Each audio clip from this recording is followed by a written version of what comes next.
Welcome to the Human Capital Innovations Podcast, your go-to source for personal, professional, and organizational growth and development. We hope you tune in often for all things people management, organizational development and change, organizational leadership, and social impact related. Maximize your personal and organizational potential with Human Capital Innovations Podcast.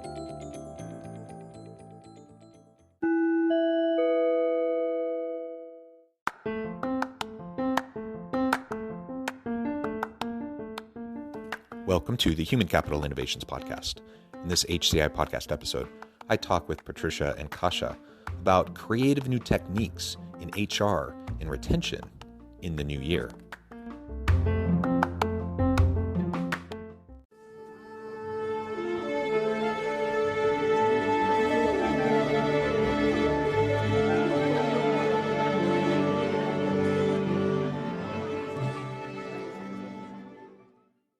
Patricia and Kasia, welcome to the Human Capital Innovations Podcast. Hey, thank you for having us. We're excited to be here. Yeah, it is a pleasure to be with both of you today. I'm really excited to have a nice conversation in this new year about creative new tactics for HR and retention. And I should say, Happy New Year to everyone, to all my listeners. This is my first recording of the new year, and I'm just super thrilled to have the opportunity to sit down with both of you and have this conversation, especially while we're in the midst of the Great Resignation, the Omicron variant, and organizations are still wrestling with trying to figure out how to attract and retain really great people and keep people safe and healthy, and just juggling everything. It's still a bit of a messy workplace and world of work. And so these are the things we're going to be unpacking and discussing with each other today. As we get started, I wanted to share Patricia and Kasia's bio with everybody.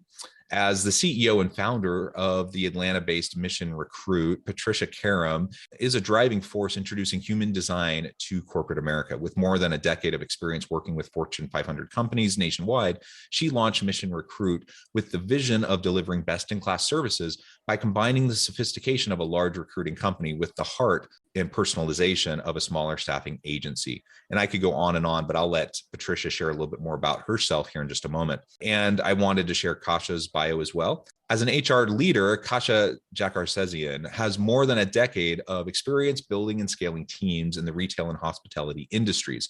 Most recently, her focus has been on team development and workplace culture. She believes the modern workplace should highlight our human connection by placing the greatest emphasis on employees' individual talents, strengths, and skills. And again, I could go on about Kasia's background as well, but I'll let her share a little bit more with all of you. So thank you both. It's a pleasure to have you.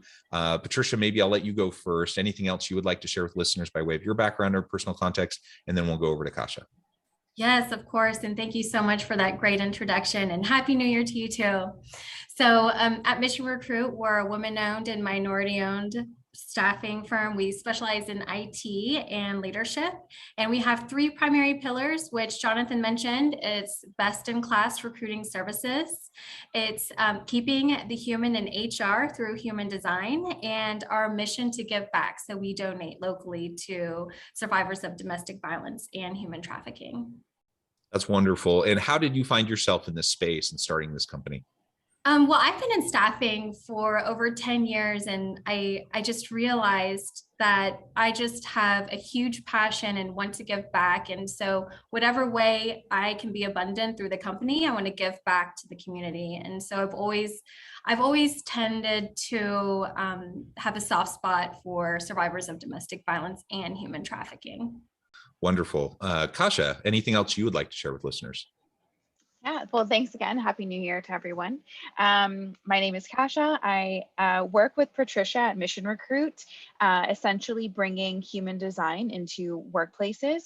And human design is essentially a roadmap to, your most authentic self, who you are. And when your managers learn about that side of you, they really can tap into the most effective way to work with the talent of their team, rather than trying to impose let's say, a theory or a thought onto a team, it's really you're sort of reverse engineering how to develop and get the best out of them as well. So that's what Patricia and I work on together. I come from a retail and hospitality background, so we have really seen the brunt of it in this pandemic.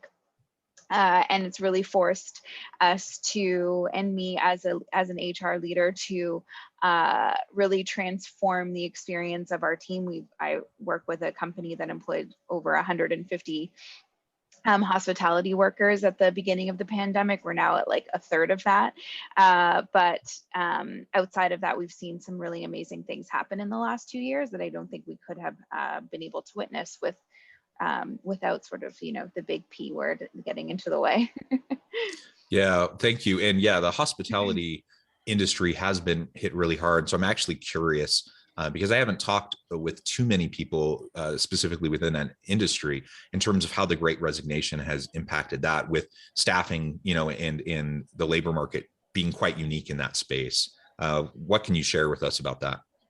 Ooh, how much time do we have? No, I'm just kidding. I would say the biggest one was we really had to look beyond sort of our P&L statements and what our board was sort of demanding of us, and really dial into what it is that our team loves about working for our company, and how do we dial that up. And how do we make that in? How do we sort of translate that in a way that's going to invite people to want to come back to work, but also feel as though they not only are valued, but they can also afford, like, their life, and they don't feel overworked, they don't feel stressed, they don't feel overburdened by, sort of carrying that weight of that very front, or that very guest and customer facing role. So for us, it was increasing wages, really looking into our culture values and our company values as well, and how does that impact our bottom line. But at the end of the day, if we don't do this, we aren't able to open and stay open. So it was a fine balance. And that's something that we've had to look at 2 or 3 times in the last 2 years. That isn't something that we just did summer of 2020. That's something we also did at the beginning of 2021, and in Q4 of 2021 as well, going into this new year, increasing people's wages even further, increasing things like benefit packages that we didn't offer before for our whole team. The list can go on. Yeah. And how has it been trying to recruit and retain people within the hospitality space in comparison, say, to your current company? Yeah, retaining has been pretty good for us, actually. We sort of anticipated that if people were to leave, we looked at the market and we saw, okay, this is what we would have to be able to offer, and this may not even guarantee the caliber of leader that we want. So we proactively reviewed with our team one-on-one, asked them what it is, that they sort of need from us or want from us, and tried to meet it, and did meet it in a lot of ways, and exceeded that expectation as well. And then what we found in the fall of 2021 was we were seeing business go back to levels, similar to 2019, early 2020, and we were having an issue with a labor shortage. And we also experienced a labor shortage in 2017 as well, when we were trying to expand, and we just weren't finding people who wanted to work. And so we applied some of those strategies that we did in 2017 at the end of last year. And that it's getting there, but it's taking some time. Like, I think there's still a lot of fear, especially now with the new variant. And I'm up in Canada, in Toronto specifically, and we've got some pretty intense restrictions around what we're able to and not able to do as a hospitality business. And so that's also sort of hindering our ability to continue moving forward at this time. But I am, in December, we were really seeing some positive momentum that really showed that our strategies around wages and not just wages, but also just sort of like an entire lifestyle package was what we were offering. We're making some really positive progress that was shaping, the future of the hospitality industry. Yeah, that's great. Thank you for that extra background. That's super helpful. And Patricia, I'm wondering if there were other aspects as Kasia was sharing that you've seen in terms of your organization's overarching strategy around people management and attraction and retention of great talent during this time. And it's an ongoing war. And I think the biggest issue is that no one can predict the future. There's no consistency. Everything's always changing. And I always tell people that the pandemic from the very start has highlighted what people individually truly wanted in life and in their career. And so I think that's what's caused a lot of this great resignation. And so I'm working with a lot of clients now, a lot of Fortune 500 companies, mid-sized companies, government agencies. They're asking, how can we recruit on the front end to make sure that our candidates, our future employees stay? What retention methods should we implement for this? And so, it's kind of a balance. The larger the company, maybe they can be more creative, but the smaller you have more flexibility, like equity, more time off. When it becomes this big monster of a company, like Fortune 100 clients, which I'm dealing with, so we have to get creative. That's where it gets a little bit harder, and that's where they can kind of play with like 100% remote. But it's just about, to Kasia's point, to what she does is understanding the individual employee and what's most important to them, because it's different for everybody. Yeah, and I'm really glad you said that. As you mentioned, the equity piece, or the time off, the flexibility piece, the scheduling piece, the remote or hybrid working piece, like these are all elements that people are valuing, but people value them differently, right? Different elements motivate people in different ways, and they have different saliency. And so we really just have to know our people, and we have to have the flexibility with our team and within the organization to enact those things that are going to be meaningful and impactful to members of our team. And while that sounds nice, it's trickier to do in practice, especially, as you said, as you get into bigger, more complex organizations and you're dealing with issues around equity or perceived inequity issues, and just consistency with policy, practice, and procedure in the organization. Finding a way to strike that balance can really be challenging. Yeah, you're absolutely right about that. And it's been interesting, and I think it'll continue to be interesting. And I'm excited to see where everything goes with all of this, because it's always changing.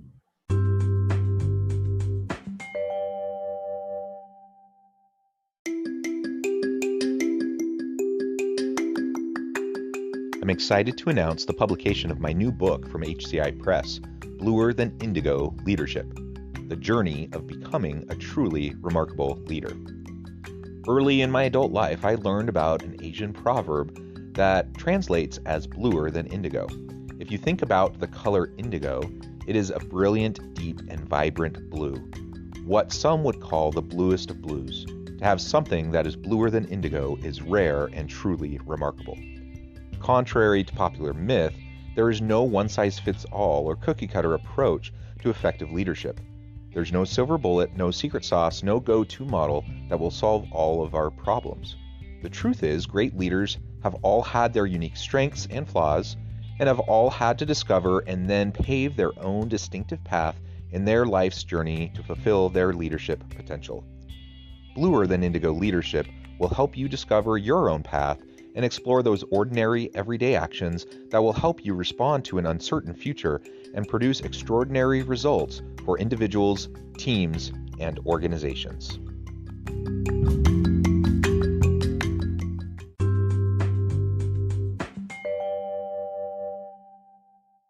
Yeah, Kasia, I'm curious.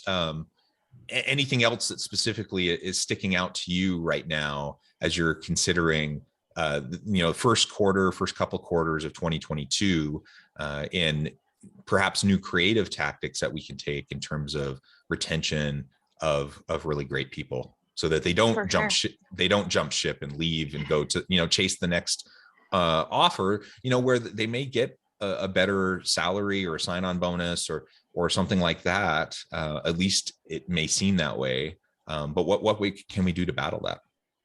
For sure. I think it really comes down to, the leadership team, the executive leadership team of a business and a company as well. Sure, we can design a beautiful compensation package, and your HR team can work on an incredible culture program. But ultimately, if the team doesn't believe in the CEO's vision, it can only really go so far, and they will be tempted. It doesn't matter what kind of nice package you put together. It doesn't really matter if they're not really bought into where the company is going, the direction the company is going.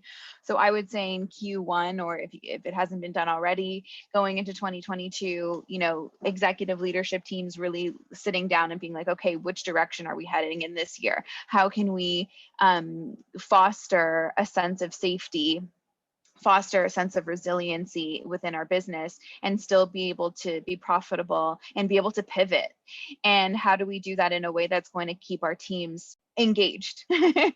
And if we can do that, then, hopefully you're minimizing your risk.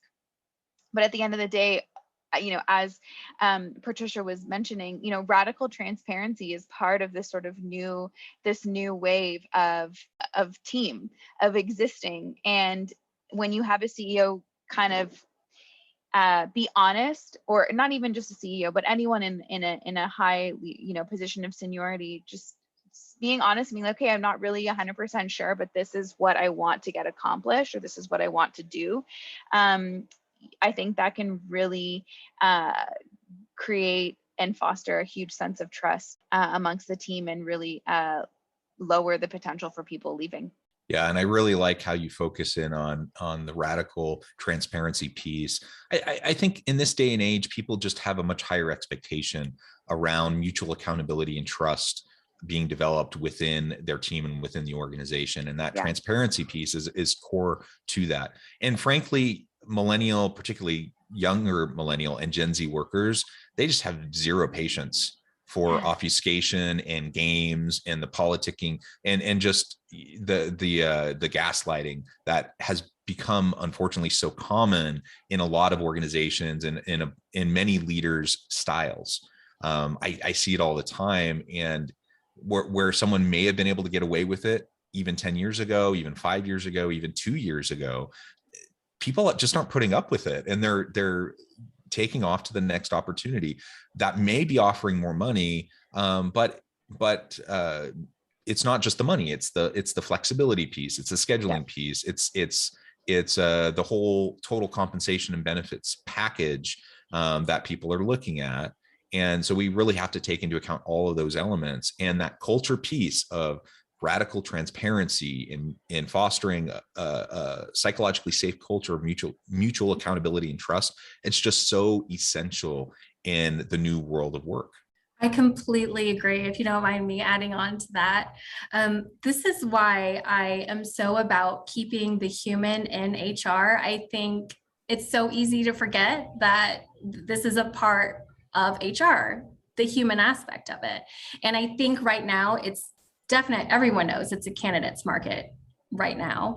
And now candidates have so many options that they're able to find the job that aligns to them authentically. So the culture piece, key. What are the end goals of the company? What are the technologies they use? It's not one answer. It's a variety of answers based on that individual candidate.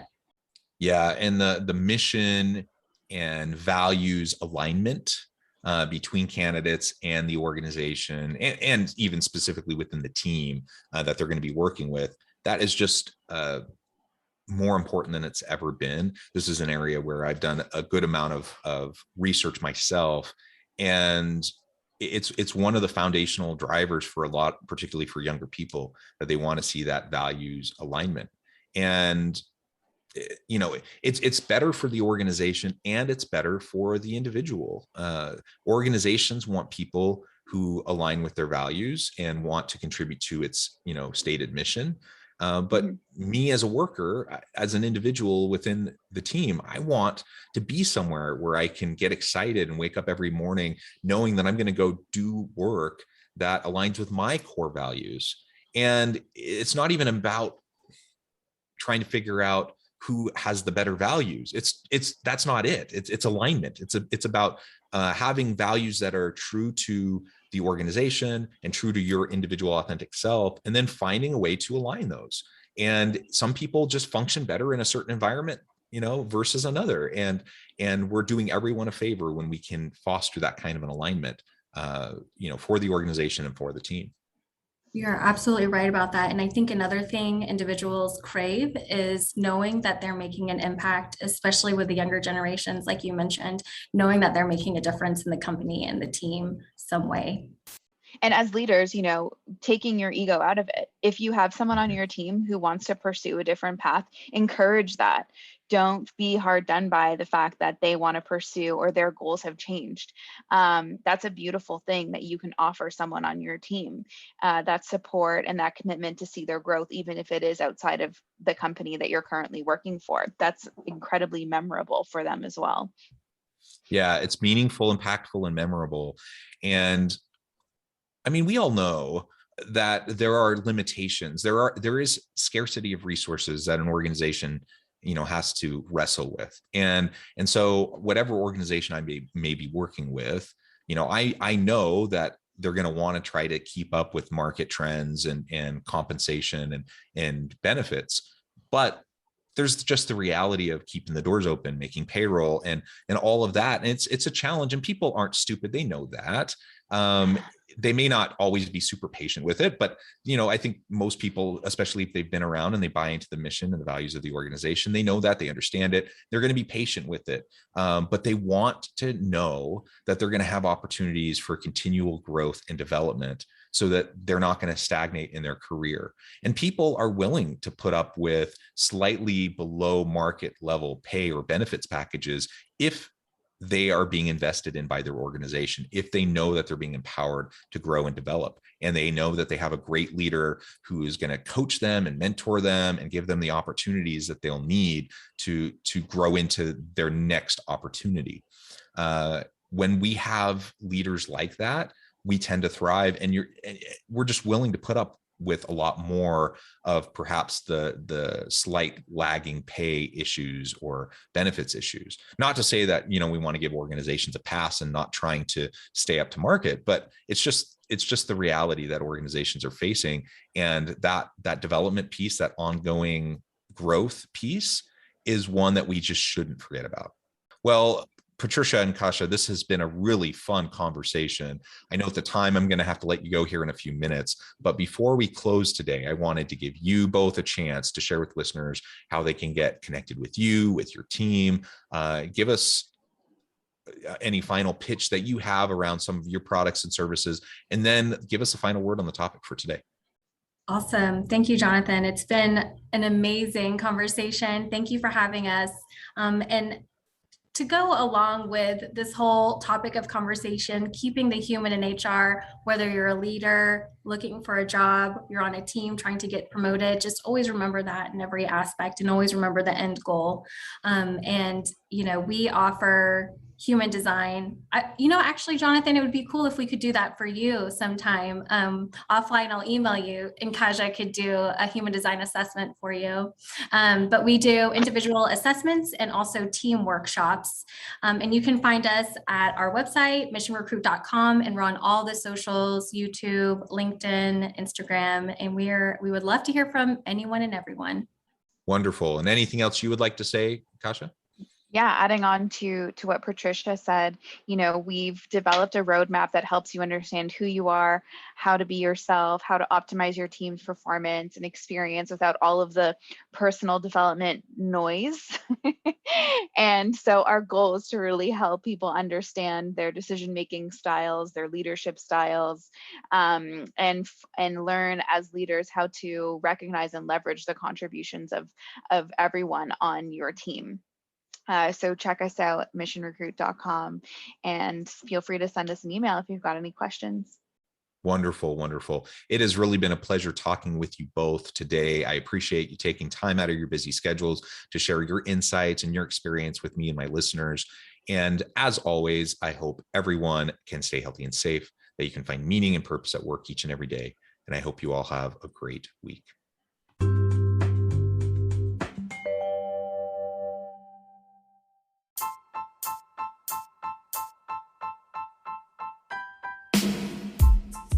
The alchemy of truly remarkable leadership. Ordinary, everyday actions that produce extraordinary results. Consider how the nature of work has shifted over the past 50 years. With increased globalization, rapid technological advancement, and the shift in economic composition, the average job of today looks very different than the average job of 50 years ago. What will the jobs and organizations of tomorrow look like? Moreover, what does this all mean for organizational leaders? What are the core competencies and capabilities of organizations and their leadership that are prepared for continued disruption and geopolitical and socioeconomic shifts? Regardless of what the future holds, increasingly, leaders need to be socially minded, data-driven, decisive, champions of talent, and disruptors of the traditional notions of leadership, teams, organizations, and work. The alchemy of truly remarkable leadership will help you to explore your own leadership competencies and capabilities and consider ways to apply and implement them into your workplace and personal life.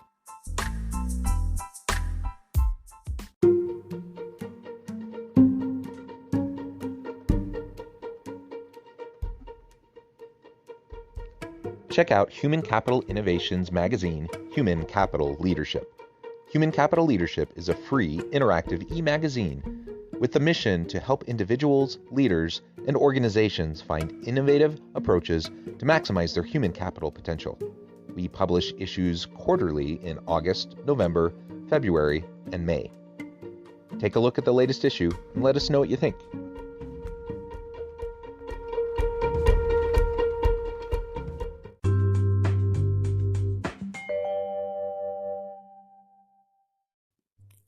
Thanks again for joining us for this episode of the Human Capital Innovations Podcast.